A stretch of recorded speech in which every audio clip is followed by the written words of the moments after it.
대한민국 99%를 위한 편파 방송. 나는 꼽살이다.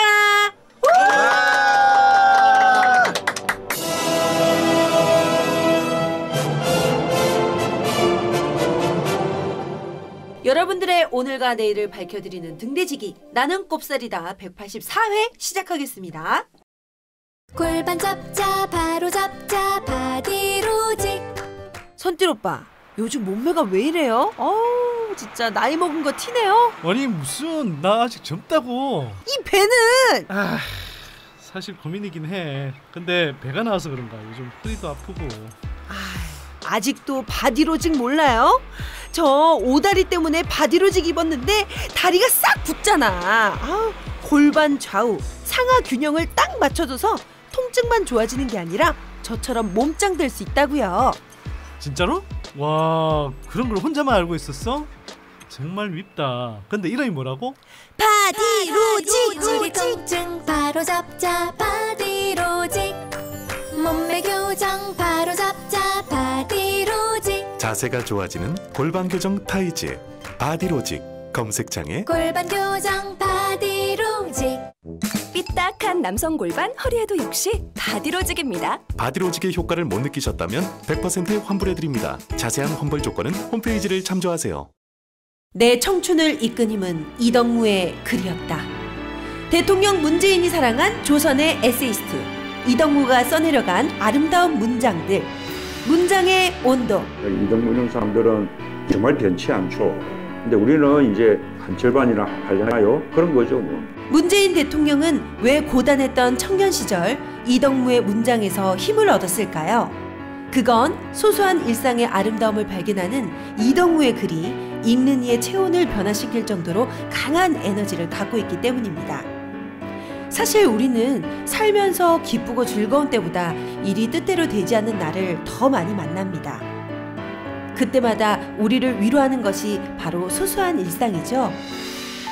이덕무의 문장이 오늘날에도 의미가 있는 이유가 바로 여기에 있습니다. 추운 계절, 따뜻한 온도가 필요한 모든 분들께 이덕무의 문장이 다가갑니다. 문장의 온도. 지금 바로 서점에서 만나보세요.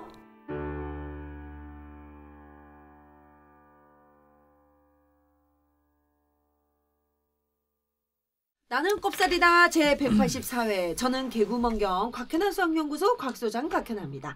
자, 오늘도 어김없이 은하계 최고의, 지금 제일 바쁩니다. 네, 어쨌거나 은하계 최고의 전문가 선뜰 소장님. 오! 인사하셔야죠. 네, 반갑습니다. 선대입니다. 나 꼽살 제184회 1부. 네, 오늘도 광고 시간. 오늘도 낙곱살의 광고를 제공해주신 고마운 분들, 저의 이 매력적인 목소리로 소개해드릴게요. 나는 꼽살이다와 함께하는 바디로직 리포머 팬츠.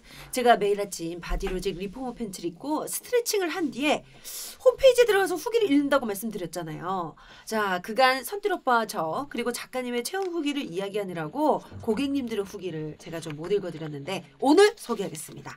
출산 후 골반과 허리 통증으로 고생하는 아내분께 선물하신 남편분의 후기입니다.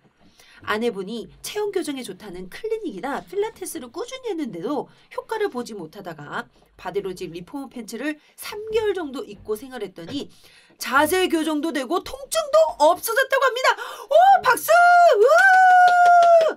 네, 올해 겨울이 너무 추워서 허리 통증으로 고생하시는 분들 많은데요. 이 바디로직 리포머 팬츠 강력 추천합니다. 네, 건강하게 바디로직 리포머 팬츠. 나는 꼽살이다와 1년을 함께하고 있는 다산북스의 신간이죠. 문장의 온도. 네, 문장의 온도는 이덕무 선생의 이복 구심서와 선귤당 농소의 아름다운 문장들을 발췌해서 담았는데요. 자, 선귤당 농소.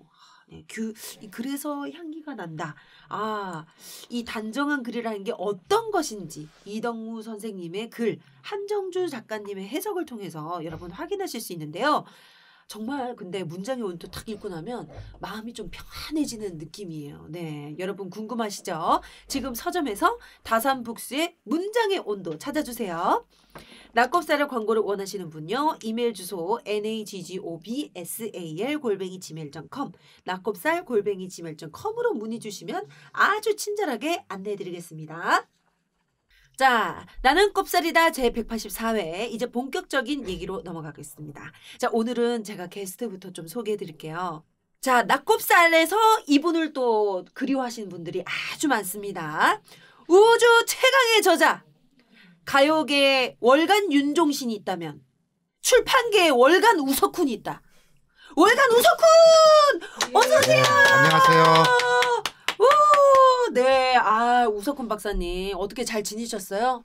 네, 잘 지낸다고 해야 될지요. 잘 정신이 하나도 없어요. 네. 애보다 보니까 네. 이게 육아성 치매 같은 게 오는 것 같더라고요. 뭐 하다가 지금 이러고 있는지 까먹어요. 근데 제 주변에 이제 애 낳고 이제 육아하는 친구들 얘기 들어보면 뭐 나 멘붕이야. 뭐 진짜 남편 하나도 나 진짜 몰라주고 나 지금 산후 우울증 걸릴 것 같아 막 이랬는데 그런가 보다 했는데 이걸 또 직접 이제 또 지금 해보시는 이 남성분이신데 딱 이런 말씀하시는 분이 사실 저한테는 처음이거든요. 남성분 중에. 아니 어제 뭐 했는지 잘 모르겠더라고요.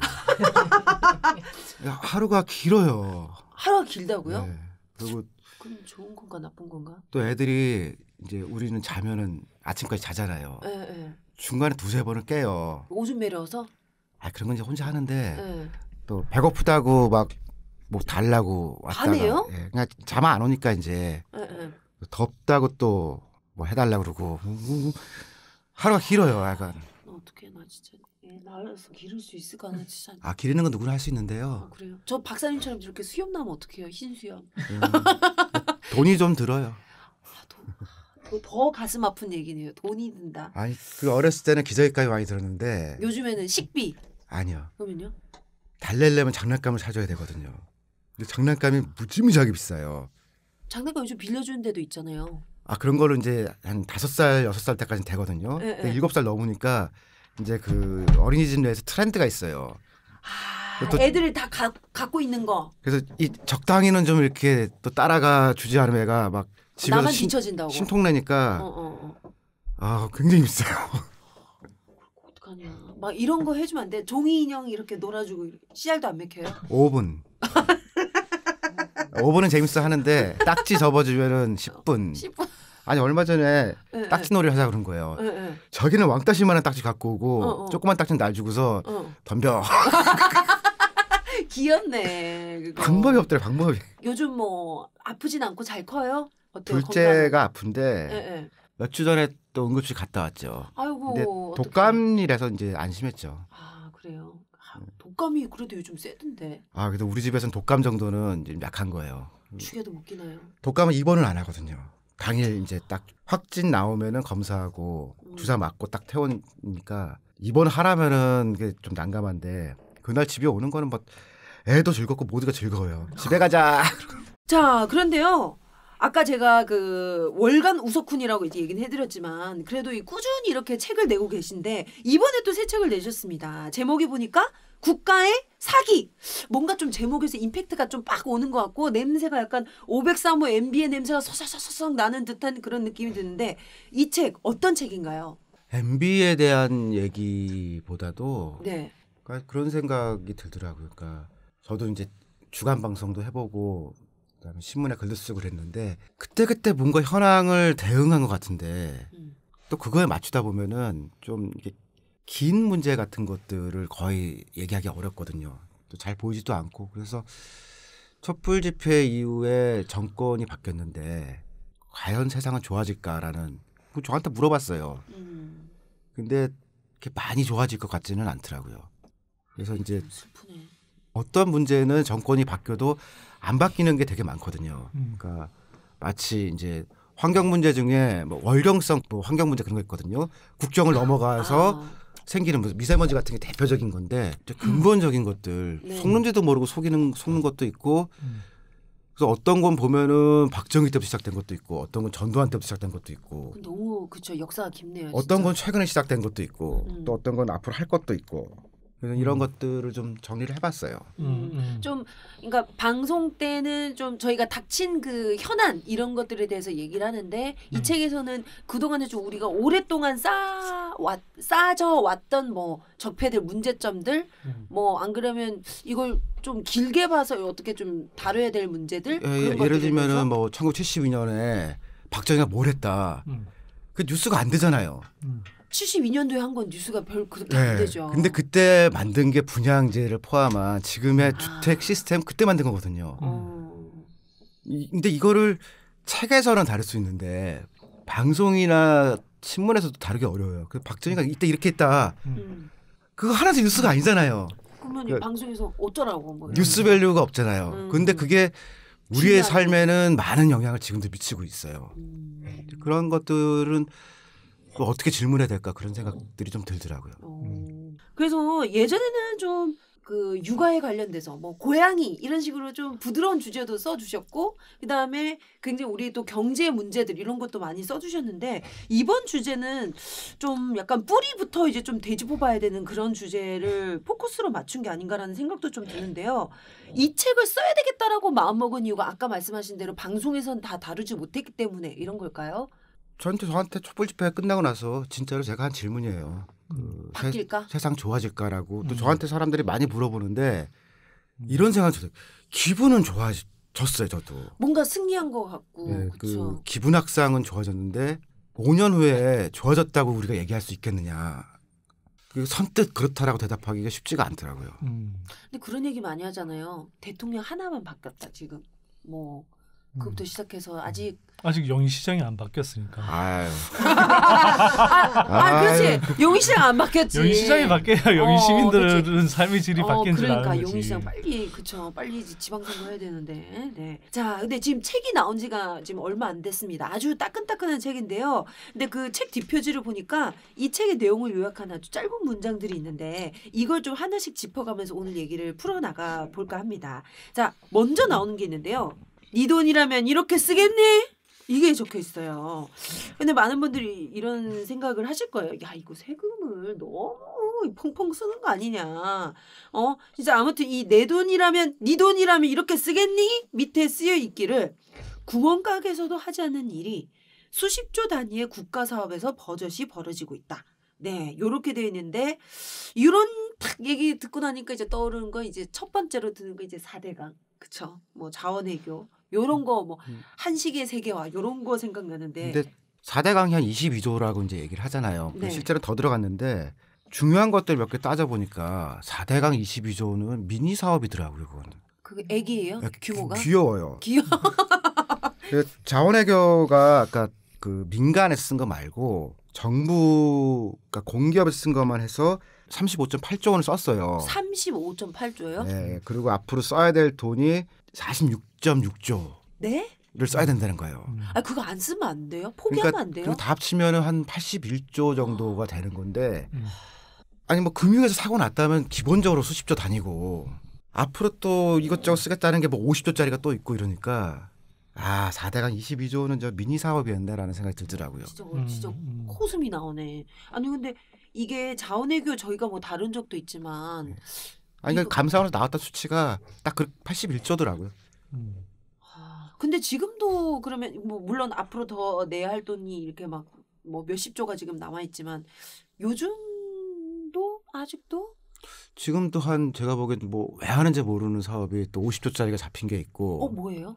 그건 뭔데요? 그거는 이제 시각에 따라서 이제 찬반이 있을 수 있는데 네. 이제 도시재생이라고 하는데 그게 이제 연간 10조씩 5년 하면 50조거든요. 네. 근데 이제 이거는 저는 뭐 개별 사업 자체를 반대하진 않는데 이게 준비 없이 시작되면은 관트리피케이션이라고 요즘 그렇게 불러요. 관트리피케이션. 네, 젠트리피케이션이라는 거를 관이 주도해서 실제로 그 안에 있던 사람들은 쫓겨나게 되거든요. 그러니까 이걸 제도도 바꾸고 규칙도 바꾸면서 하지 않고 바로 들어가면은 500개의 관트리피케이션 사업이 되거든요. 거기다 이제 또 하나 문제로 생각하는 거는 2006년도에 그 노무현 정부 때요. 그때 이제 강남으로 돈이 막 올라와서 부동산 뭐 터진다 그럴 때 돈을 약간 추적해 보면은 개인이 쓰는 돈도 있지만 정부가 그때 균형 발전한다고 지방에 돈을 팍 풀었거든요. 그거를 들고 온 사람들이 서울로 날른 거예요. 서울에 투기하면서 한쪽에서는 조이는데 한쪽은 돈을 풀어주니까 결국 확 올라가거든요. 지금도 이 소위 아까 도시재생 같은 경우가 지방에 돈을 풀면은 지방 토호들이 주로 쥐고 그게 다시 또 강남으로 오거든요.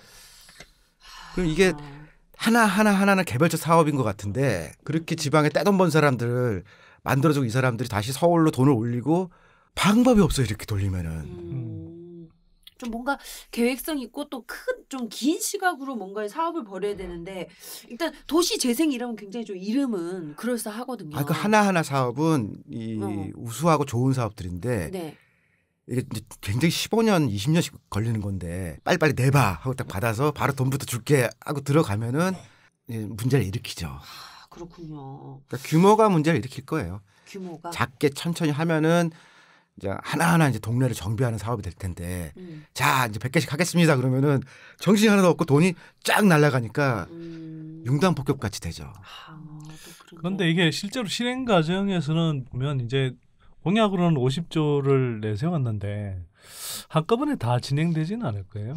그리고 지금도 이제 실제로는 어쩔 수 없이 이제 속도 조절이 되는 측면도 있거든요.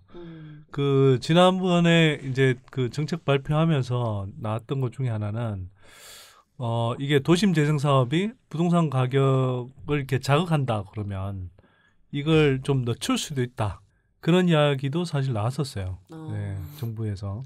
이 관련해서 지자체들이 이제 상당히 관심이 많거든요. 형님 이야기하셨지만 실제로 이제 지자체 입장에서 보면 그 정부가 돈을 대서 지자체의 여러 가지 이제 낡은 구도심들 또는 낡은 이제 그런 주거 지역들 재생해주는 사업이기 때문에 이 지자체가 원래 해야 하거나 또는 하고 싶었던 사업들을 사실 국비나 또는 뭐 도비를 갖고 와서 많이 할 수 있거든요. 그래서 관심들을 많이 기울이는데 이게 실제로는 그렇게 막 빨리는 진행이 안 될 것 같은 게 지자체별로 이렇게 준비하고 있는 수준들이 다 달라요.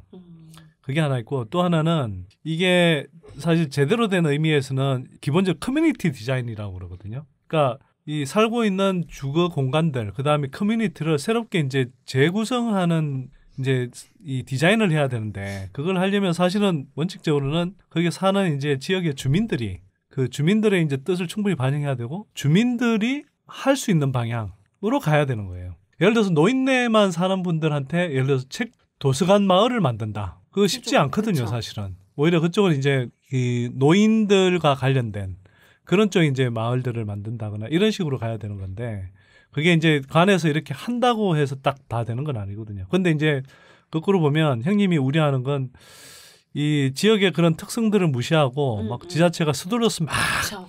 이제 돈 따먹기 경쟁으로 이렇게 간다고 할 때 그때 이제 일어날 수 있는 문제인 거죠. 그래서 저는 초기에 분명히 부작용이 있을 텐데 형님이 생각하는 거의 문제는 제가 볼 때는 딱 그렇게 다 간다는 아니고 가능성도 있으나 또 그렇게 간다고 단정할 수도 없다. 좀 지켜봐야 할 그런 문제인 것 같은데 근데 그 예로 드신 걸 보니까 버스 준공영제 근데 이게 뭔지 저도 처음 듣는 거라서 이게 영원히 죽지 않는 기업이다라고 말씀하셨는데 이게 뭔가요? 버스 준공영제? 버스 회사의 보조금을 지원하고 지하철 환승 등 교통체계를 대대적으로 개편한 지난 2004년 서울. 도입 초반 일부 단말기가 교통카드를 읽지 못하면서 큰 혼선을 빚었지만 시간이 지나면서 버스 준공영제는 빠르게 안착했습니다. 서울시에 이어 대전과 대구, 광주, 부산까지 지자체들은 앞다퉈 준공영제를 도입했고 경기도와 강원도, 울산시와 세종시 등도 이를 적극 검토하고 있습니다. 문제는 버스 회사에 지원하는 세금이 천문학적이라는 것. 가장 먼저 제도를 도입한 서울시는 버스 회사에 10년 동안 무려 2조 3천억 원을 지원했습니다. 2007년 1,636억 원이던 지원금은 재작년 2,538억 원으로 1,000억 원 가까이 뛰었습니다. 부산 역시 지난 2008년 688억 원에서 2014년 1,167억 원으로 적자가 껑충 뛰었고 인천도 지난 2009년 415억 원에서 5년 만에 717억 원으로 적자가 크게 늘었습니다. 감사원은 대다수 지자체가 버스 회사에 과다한 보조금을 줬다고 지적했습니다. 지난 2013년 기준 서울은 201억 원, 인천 77억 원, 대구 58억 원, 부산 44억 원 등 405억 원이 과다 지급했다고 판단한 겁니다. 하지만 버스 회사들의 주장은 다릅니다. 지자체가 버스 회사에 지원하는 표준 운송 원가가 너무 낮아 아무리 구조조정을 해도 흑자를 내기 힘들다는 겁니다. 시민의 혈세를 투입해서라도 버스 준공영제를 유지한다는 것이 현재 정책입니다. 하지만 적자에도 불구하고 임원들에게 억대의 연봉을 남발하는 버스 회사의 도덕적 해이를 막기 위해서는 보조금 지급을 보다 깐깐히 해야 한다는 지적입니다. 저한테 이런 철학적인 질문이 생긴 적이 있어요. 이명박 때요. 이명박 시장 때 네네네. 원래 버스 전용 차선을 그때 시행하면서 몇 가지 정비를 한 건데 버스 전용 차선은 좋은 거거든요. 오, 편리하죠. 근데 그걸 하면서 준공영제 같이 했거든요. 그래서 이게 좋은 사람이 하면은 좋은 일이 좋은 거가 되는 거잖아요. 네. 근데 나쁜 놈이 하면 좋은 일도 나쁜 게 되는가? 뭔가 철학적인 질문이네. 네. 분명히 이게 좋은 일인데 나쁜 놈이 하니까 나쁜 일이 되네라고 하는 게 이 준공영제예요. 우리가 아는 대부분의 교통 시스템은 공영제와 민영제 두 가지가 있어요. 네. 그러니까 뭐 민영제는 그냥 우리 원래 있던 옛날에 버스 회사에서 이렇게 하고 뭐 민영제고, 공영제는 이제 파리 교통공사 같은 데서 하는 게 대표적인 이제 공영제거든요. 그래서 그거는 이제 뭐 버스, 지하철, 그 바토무슈라고 해서 그 샌드강에 배 다니거든요. 그것까지 다 월 티켓 하면 다 한 번에 탈 수 있어요. 그러니까 그거는 이제 공영제 한 방식인데, 그때 버스 노선제, 그러니까 중앙차선제를 하면서 노선 정비하고 그때 준공영제라는 걸 도입을 했거든요. 그러니까 돈을 다 걷어서, 이게 또 전문 용어인데 시에서 뿜빠이 해주는 거예요. 전문 용어다. 이거. 정말 고급진 전문 용어다. 쏙쏙 들어오네요, 그러니까 귀에. 다들 이리 모여봐. 그래서 도장 하나씩 찍고선 뿜빠이 해주는 거거든요. 그러면은 이제 노선이 이렇게 안 좋은 회사나 좋은 회사나 뿜빠이니까 그냥 하는 거잖아요. 그래서 됐어요. 근데 그 다음에 문제가 생긴 게 뭐냐면은 못하는 회사가 있을 거 아니에요. 그러면 그때 그 도장 찍을 때 너를 평가해서 못하면은 자른다. 이런 걸 안 했거든요. 그 다음에 그러니까 못해도 괜찮은 거예요. 그리고 잘하는 데는 잘했다고 해가지고서 더 주는 것도 없어요. 그리고 가만히 있으면은 돈을 제일 잘 받아요. 그리고 적당히 해서 돈을 들 쓰면은 사실 돈이 남을 거 아니에요. 네. 안 망해요. 그건 시가 망하기 전에는. 그러네. 근데 또 이런 회사들이 상당히 많은 숫자들이 가족 회사예요. 그래서 지금 이제 예를 들면은 뭐 경기도 도지사인 분도 경기도의 뭐 회사, 버스 회사 집안이거든요. 경남역에. 화끈하게 얘기해 주시네요. 경남역이고 그 용인에서도 사실은 지금 좀 이 버스 노선을 이 조정하고 하는 데 있어서 상당히 좀 그 이른바 기득권 회사인 거거든요. 그래요? 네, 그래서 사실 좀 문제가 있어요. 그래서 좀 알아보니까 이제 시장님은 또 그 회사에 이사를 하셨다가 아버님 회사는 지금 동생 회사거든요. 또 경기도에서 이제 그 버스 준공영제를 도입을 하려고 그러니까 또 철학적인 질문이 던져지는 거예요. 내 아버님 별로 철학적인 질문은 아니고 맨날 철학적인. 내가 나한테 돈을 주는 거예요. 그러네. 그리고 그 계약을 하면은 그 회사는 영원히 죽지 않는 영생 기업이 돼요. 그렇죠. 영원히. 네. 참 누구나 꿈꾸는. 이거를 어떻게 할 거냐. 근데 일단 들어가면은 나오기가 어려워요. 왜냐하면 이게 버스가 사실은 좀 뭐 지하철이나 자가용에 비해서 점점 줄던 매체였거든요. 그냥 돈 쓰는 버스 회사들이 우리 좀 지원 좀 해주세요. 그리고 이렇게 좀 저자세로 나올 수도 있었는데 몇 년을 준공을 하면서 이제 돈을 벌다 보니까 고자세예요. 당당하게.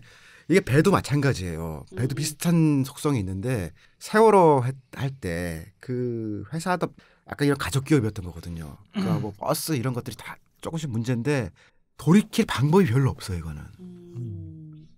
근데 버스는 저는 그냥 몰랐어요. 이런 시스템이 있는지. 그냥 이제 노선을 잘 이렇게 따가지고 거기서 이제 수익이 많이 나가지고 뭐 이렇게 잘 꾸려가는 뭔가 그런 시스템인 줄 알았는데. 예전엔 그랬죠. 근데 이제 그럴 필요 없이 그냥 알아서 정부에서 주는 보조금 같은 거라고 얘기를 해야 되죠. 그러니까 뿜빠이 해주는 거예요. 번 거 다 갖고 오고 그래서 적당히 해서 이제 나눠주는데. 야하. 그러면은 이런 또 시스템이 있었구나. 네네. 그래서 이게 외국의 사례도 별로 없고 그러니까 네. 이럴 때 경기도와 서울 사이 어떻게 할 거냐. 이럴 때는 이제 사실 민간회사면 차라리 그냥 입찰 받고 딱 떨어뜨리면 되는데 얘가 또 민간도 아니고 그렇다고 또 완전히 이 정부 기관도 아니고 어렵죠 이거는. 이건 진짜 몰랐던 사실인데. 그럼 이걸 어떻게 해야 돼요? 형님 생각에는 공영제를 해야 돼요? 아니면 일단 들어가는 새로 시작하는 데는 공영제가 맞고요. 완전한 공연죠. 네, 시작할 때 바로 공영제를 했으면은 되게 쉬운데 돼 있는 데들은 사실은 좀 딜을 해야 돼요. 그래서 어려운 데들 일부는 정부가 인수해서 한동안은 경쟁 구조로 가다가 네. 적당하게 이제 공영제를 가는 게 거의 유일한 길이거든요. 근데 이게 지금 버스 노선이 사유재산처럼 돼 있어요. 근데 이게 조금 이상한 게 도로를 깐 거는 정부잖아요. 네, 물론 아직 예외적으로 민자도로가 있긴 한데 네. 근데 그 도로 위에 버스가 다니는 그 권한이 민간의 배타적 소유라는 거는 좀 이상하잖아요. 비슷한 게 우리가 방송을 그렇게 하거든요. 전파는 우리랑 상관이 없더라도 이거는 공공의 것이에요. 그러니까 공중파 방송이나 거기서 나와서 이제 또 다른 회사들도 방송국이라면은 인허가를 받아요. 허가를 받아요. 하다못해 전파도 공공의 것인데 버스 노선이 왜 사유재냐. 그건 좀 이해가 가지 않는 부분인데. 법에 그렇게 돼 있어요. 법이요? 근데 우리는 그렇게 돼 있는 게 그런 데가 되게 많죠. 사립 뭐 학교가 다 그런 거 아니에요. 사립 중고등학교, 초등학교. 정부가 돈을 운영 예산이나 이런 거 다 대줘요. 그런데 그 자기네도 소유물이라고 그러잖아, 학원들에. 그치. 아니 그럼 받지를 말든지. 영국이 그런 문제를 고민하다가 네. 입찰제 같은 걸 도입을 했거든요. 네. 그래서 이제 어쨌든 일단 입찰을 해라. 그 노선을 갖다 둘 테니까. 그래서 여러 가지 이제 공영으로 가는 방식이 있는데 제일 큰 문제는 잘 몰라요, 사람들이. 잘 몰라요. 예. 저도 진짜 이런 시스템이 있는지 몰랐어요. 그래서 이게 잘 돼도 문제고 안 돼도 문제인 거예요. 이게 또 알고 나니까 좀 근데 슬퍼지네. 근데 이런 게 저럴 때 문제가 되죠. 이를테면은 미세먼지 때문에 굉장히 문제가 되니까 대중교통을 이제 좀 무상으로 하겠다, 좀 깎아주겠다. 그런데 이제 서울시만 있으면 서울시는 할 수 있거든요. 그럼 돈을 쓰면 되는데 이제 경기도 있고 막 섞여 있잖아요. 그렇죠. 근데 그 지역 전체를 해야 사실 효과가 있을까 말까인데 우리는 또 빠져요. 또 우리는 또 안 해요. 우리는 다른 식으로 해요. 그러니까 공기는 왔다 갔다 하는데 아니 뭐가 이렇게 복잡해. 진짜로 우리 아까 초반에 말씀하셨잖아요. 촛불을 들었을 때 그 이후로 걱정이 된다라고 하셨는데 좀 서서히 좀 걱정이 되는 것 같은데.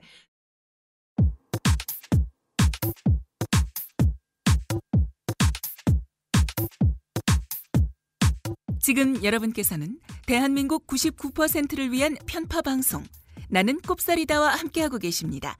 팟캐스트 포털 팟빵에서 나는 꼽사리다 시즌3 채널로 만나세요.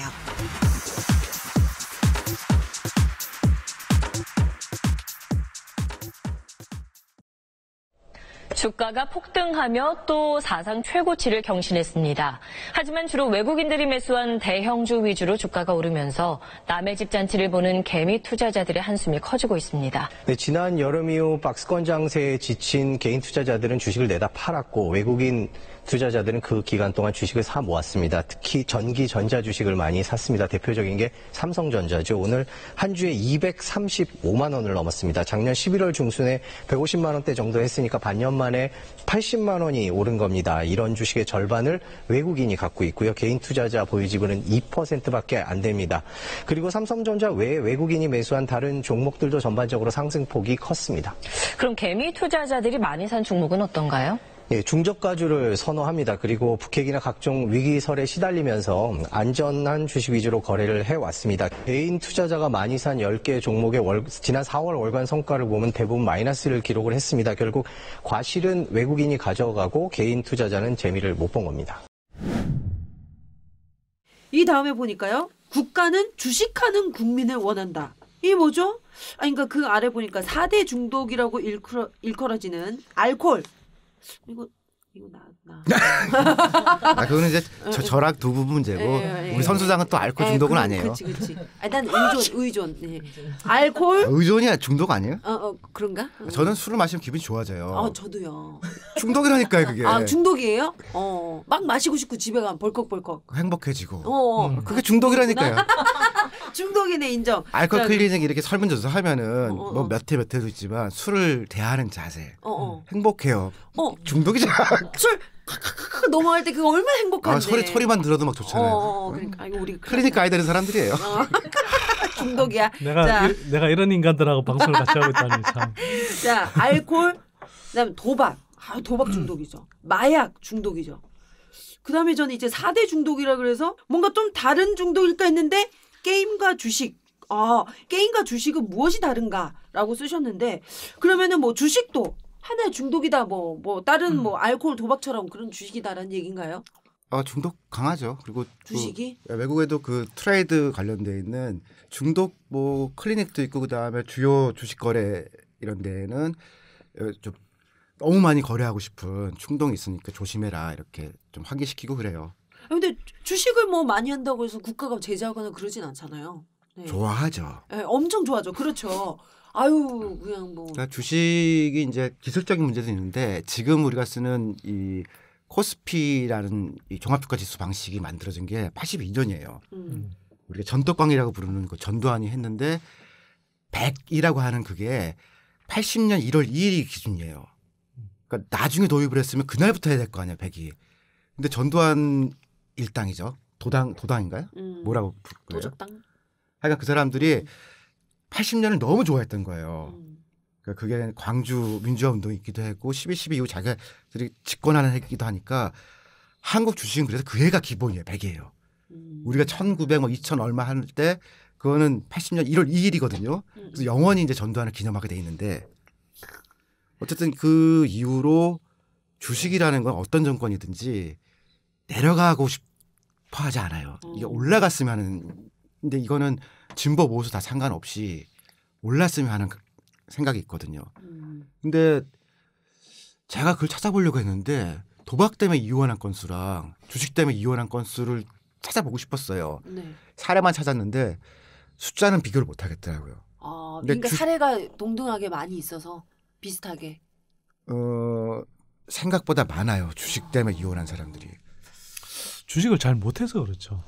또 약간 지금 뭐 하나 지금 들어오려고 그런 것 같은데 지금 선생 경제연구소에 지금 우량주 추천서 지금 얘기할 것 같은데 지금. 저는 뭐 부동산 가지고 이렇게 투자하거나 또 투기하는 건 별로 뭐 바람직하다고 생각하지 않는데 저는 주식은 건전한 투자라면 할 수 있다고 생각하는 거고요.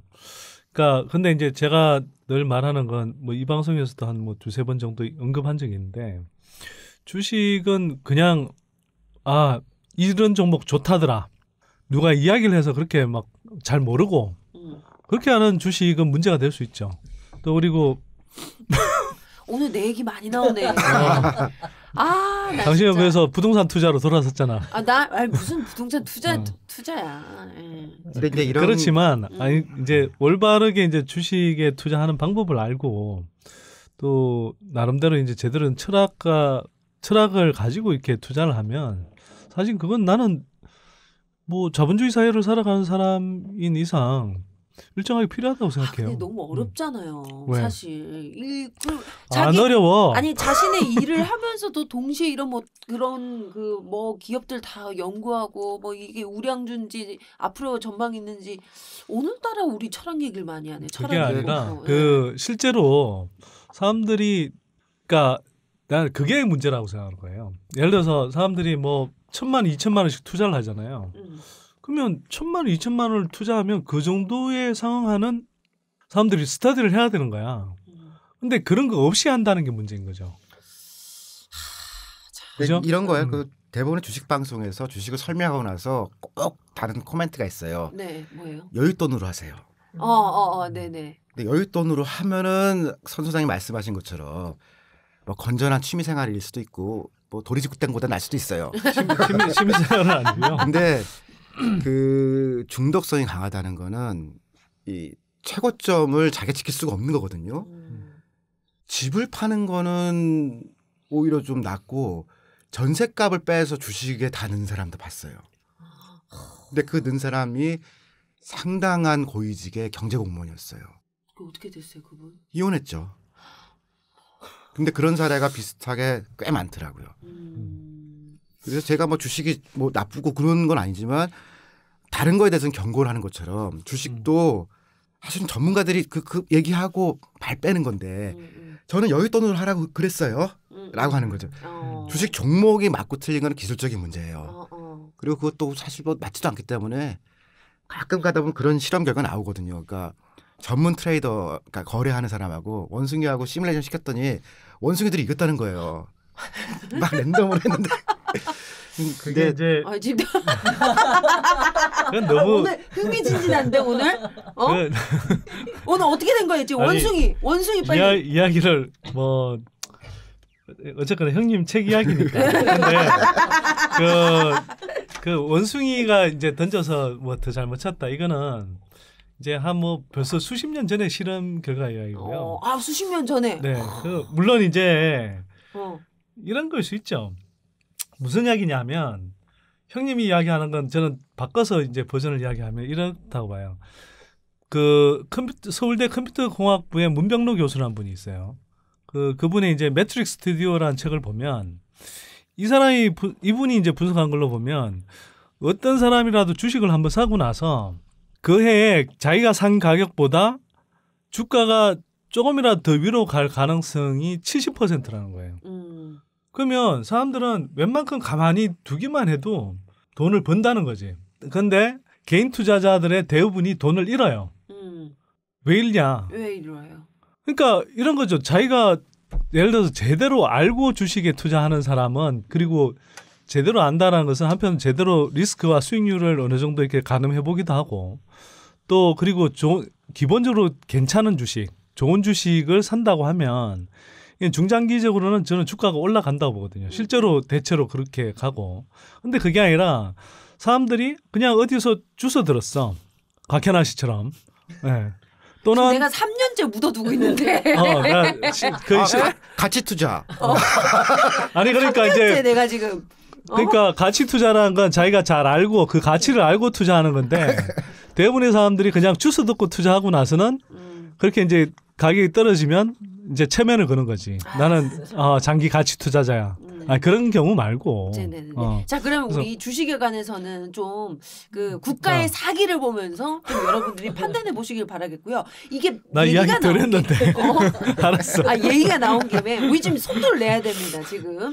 자, 요즘 이 암호화폐 때문에 난리가 났었잖아요. 네, 그래가지고 이게 여전히 뭐 심각한 문제긴 한데. 그 정부에서는 암호화폐 이거 사기다. 뭐 거래소 폐쇄까지 불사하겠다. 이런 식으로 해가지고 지금 거의 뭐 반토막 이상 났죠. 지금 얼마 정도 됐나 모르겠네요. 네. 자, 그런데 여기에 투자했다가 돈 잃은 사람이 근데 뭐 그런 얘기도 있더라고요. 뭐 그것 때문에 자살을 했다 아니다. 뭐 여러 가지 얘기들도 있고 뭐 사람들이 그런데 야 부동산 투기나 주식 작전으로 떼돈 버는 거는 못 잡으면서 왜 암호화폐는 이런 도박꾼 취급을 하느냐 이렇게 분노하시는 분들도 있습니다. 자, 우트로 오빠께서는 이 현상에 대해서 어떻게 지켜보셨나요? 안타깝죠. 네. 근데 우리나라가 비싸요. 똑같은 암호화폐가 외국. 왜 그러니까 그걸 외국. 그래서 그냥 그거는 곰곰이 생각해봤는데 네. 이제 뭐 김치 프리미엄이라고 부르기도 하고 딱 그 비율만큼 한국 청년들이 외국 청년보다 힘든 거 아닌가라는 생각을 했거든요. 그러니까 인터넷이나 혹은 뭐 모바일 정보에 밝은 거는 프랑스나 독일 청년들도 마찬가지고 실업 문제에 직면한 것도 그 사람들도 마찬가지인데 우리보다는 암호화폐 덜 투자하거든요. 그러니까 그 비율만큼 우리나라 청년들이 이게 진짜 경제적인 어려움이든 혹은 심리적인 중압감이든 간에 그만큼은 우리가 다른 국가보다 더 힘든 거라고 그렇게 생각을 해요. 김치 프리미엄이라는 건 사실 다른 나라에 비해서 우리가 그만큼 이제 암호화폐 투자에 버블이 이제 붙었다고 볼 수 있는 건데요. 근데 형님 말씀대로 이게 왜 그러면 다른 나라보다 더 거품이 더 끼었냐. 이걸 이제 좀 생각해 봐야 되는데 우리가 이제 흔히 이야기하는 헬조선. 세금 내려고. 세금 얘기하려고. 아니. 헬조선 이야기 헬조선. 많이 하잖아요. 예. 우리 청년들이 얼마나 희망이 없으면 이런 걸 막 투자한다고 막 달려들까. 근데 제가 얼마 전에 이제 그 대학생들 대상으로 이렇게 좀 뭐라 그래야 되나 하여튼 뭐 이야기를 좀 나누는 자리를 가졌어요. 근데 어떤 친구가 암호화폐 투자 어떻게 하냐고 이렇게 묻는 거예요. 네. 핸드폰으로 하면 되죠. 아니 그래서 내가 먼저 전제를 물어봤죠. 돈 얼마 있냐. 한 10만 원쯤 있대요. 10만 원요? 네. 그리고 아니 10만 원 가지고 얼마를 벌 생각인데 그다음에 주위 친구들 중에 이거 가지고 돈을 좀 불린 친구가 있냐. 그랬더니 이때 그래서 얼마를 불렸냐. 그랬더니 100몇십만 원 벌었다는데요. 근데 내가 이제 그 이야기를 듣는데 딱 드는 생각이 뭐냐면 아니 우리는 진짜 뭐 그래도 좀 성인이 되고 이제 소득을 좀 벌기 시작하면 뭐 10만 원이나 100만 원 이거 벌자고 무슨 투자를 하거나 이런 게 아니잖아요. 근데 그 친구들이 그 10만 원, 100만 원 벌자고 이걸 투자해야 되겠다 이런 생각을 한다는 거예요. 되게 가슴 아픈 얘기예요. 네. 그러니까 이제 뭐 등록금 부담, 하숙비 뭐 이런 것들이 다 부담인 거지. 근데 그런 친구들한테는 몇십만 원 또는 몇백만 원이 굉장히 큰 돈일 수 있겠더라고. 네. 근데 그걸 들고 지금 뛰어든 거예요. 어찌 보면. 진짜 마음이 아프더라고 그런 이야기 들으니까. 참 그러니까요. 이게 저 말씀하신 대로 다른 전 세계 청년들보다도 다른 나라 청년들보다도 유독 우리나라에서 이제 이렇게 좀 근데 한편으로는 이게 어느 정도 규제가 안 되고 제도화가 안 돼 있는 측면이 있다 보니까 이 투기 작전 세력들이 막 시세를 조정한 측면도 되게 많이 있어요. 자, 근데 이 선질 오빠가 종종 하는 얘기가 그 우리나라는 불로소득 과세가 너무 안 된다 이런 얘기는 뭐 귀에 딱지가 않도록 해주셨는데 그 사실 사람들도 열심히 땀 흘려서 일하면 부자 되기 힘들고 뭐 부동산, 주식, 암호화폐든 이런 거 재테크 해야지 부자 된다 이렇게 생각하는 분들이 정말 많은 것 같아요. 근데 또 우딜 오빠 얘기를 들어보니까 그동안 좀 정부가 이런 걸 조장해 온 것도 있다라는 생각이 드는데 이런 거는 좀 그런 생각이 들었어요. 그러니까 한 집을 이제 누군가가 이 세를 줬다. 그럼 흔히 많이 쓰는 게 저도 한번 그렇게 산 적이 있었는데 전세 주고 전세 간다는 말 있잖아요. 그래서 이제 우리 집은 누구 전세 주고 나도 또 전세 구해서 어딘가 가고 다 행복하잖아요. 뭐 근데 세금은 아무도 안 내죠. 안 내죠. 근데 그게 맞냐 이거죠. 아주 행복하게 나도 전세 주고 나도 전세 사라 그래서 너 어디서 사라 그러면 저도 전세요. 그럼 그 돈 어디서 났어? 전세 줬죠. 그리고 아주 부드럽고 자연스럽잖아요. 근데 당연한 거 같고. 집이 없는 사람이 보기에는 뭐야?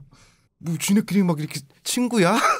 거대한 갯돈이야? 막 그렇잖아요. 근데 집이 없는 사람이 보기에는 나는 뭘 하나 하더라도 렌트라고 부르는 월세를 내야 되고 여기저기 칼같이 세금 오는데 저건 뭐야? 라고 사실 그게 이 월세 준에서 다 매길 수 있거든요. 근데 기본적으로 이제 하나라도 빌려줬다. 그러면은 거기 있는 소득을 전세라도 월세처럼 계산해서 할 수 있는데 안 한 거예요. 그러니까 그거는 집 있는 사람들끼리 아니 뭐 거든 뭐 친구야 서로 막 빌려주고 아주 뭐 다정하네.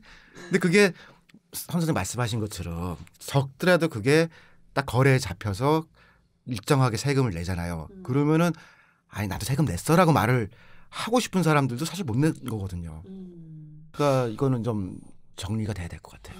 그러니까 이게 우리는 여야를 가리지 않고 이렇게 뭐 말로는 뭐 기업하기 좋은 나라 뭐 이런 이야기들도 많이 하고 그다음에 뭐 생산 경제를 되게 막 중시하는 것처럼 이야기를 하는데 세제를 보고 있으면 정반대로 돼 있어요. 네, 열심히 일하는 사람들에 대해서 세금 매기는 게 그냥 열심히 일하지 않고 돈놀이 하는 사람들한테 매기는 세금보다 훨씬 과해요.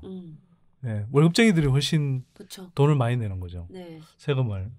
상대적으로 많이 낸다는 뜻인데. 예를 들면 우리 뭐 흔히 뭐 건물주 이야기 하잖아요. 그렇죠. 임대소득세. 제가 구해보니까 OECD 국가들 가운데 임대소득세, 실효 임대소득세율이 꼴찌에서 한 5번째 정도? 2.5% 정도밖에 안 돼요. 우리 근데 뭐 웬만큼 뭐 연봉 한 5, 6천 넘어가기 시작하면 그때부터는 이게 세율이 뭐 이미 10%대로 뛰기 시작하잖아요. 네. 그다음에 아닌가 한 8천만 원 올라가야 되나? 하여튼 그렇게 그 월급을 8천만 원 받아본 게 너무 오래전 일이라서. 그다음에 주식 양도 소득에 대해서 과세를 안 하잖아요. 주식으로 예를 들어서 내가 1억 원어치를 사서 2억 원으로 벌었어.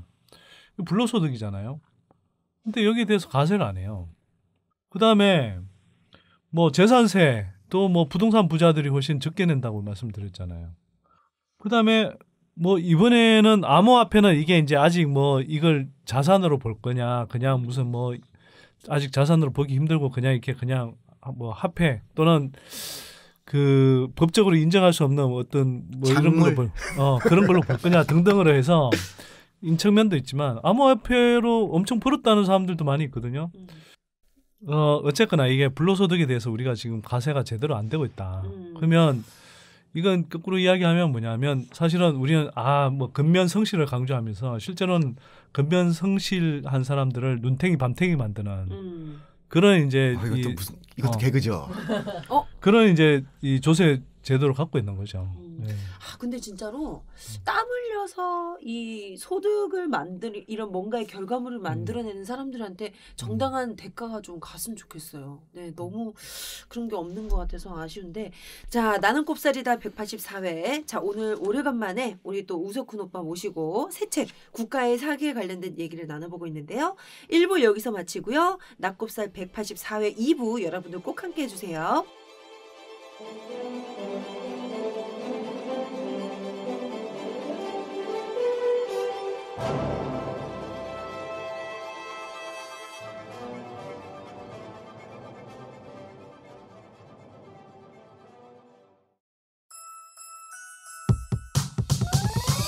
이번 방송 괜찮았나요? 작별의 여운 이렇게 표시해주세요. 다운로드하기, 댓글 달기, 구독하기, 별점 주기. 더 좋은 방송 만들어달라는 약속 이렇게 응원해주세요. 다운로드하기, 댓글 달기, 구독하기, 별점 주기. 기억하셨죠? 다운로드하기, 댓글 달기, 구독하기, 별점 주기.